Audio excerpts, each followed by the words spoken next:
జయశంకర్ భూపాలపల్లి జిల్లాలో రోడ్ల పరిస్థితి ప్రజలకు కంటి మీద కునుకు లేకుండా చేస్తోంది. ముఖ్యంగా కాటారం ఉయ్యూరు మధ్య ఉన్న ప్రధాన రహదారి పూర్తిగా గుంతలమయంగా మారిందని, రాకపోకలు సాగించడం చాలా కష్టంగా ఉందని దేవరాంపల్లి గ్రామస్తులు చెబుతున్నారు.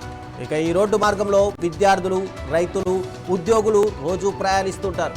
వర్షాలు పడగానే గుంతల్లో నీరు నిలిచి రోడ్డు ఎక్కడుందో కూడా తెలియని పరిస్థితి ఏర్పడుతోంది.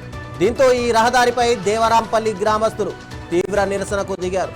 వర్షాకాలంలో ఈ రోడ్డు మరీ అధ్వానంగా మారుతోందని, ఇది ప్రమాదాలకు దారితీస్తుందని అంటున్నారు. ఇక అధికారులు వెంటనే స్పందించి శాశ్వత పరిష్కారం చూపాలని వారు డిమాండ్ చేస్తున్నారు.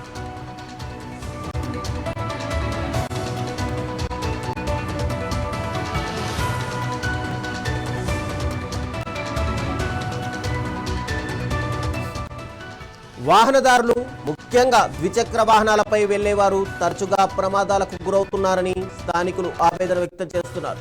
ఈ సమస్యను అనేక సార్లు అధికారుల దృష్టికి తీసుకెళ్లినా ఫలితం లేదంటున్నారు.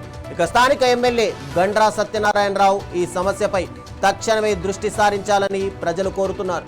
రోడ్డు మరమ్మతుల కోసం నిధులు కేటాయించి యుద్ధ ప్రాతిపదికన పనులు చేపట్టాలని గ్రామస్తులు కోరుతున్నారు.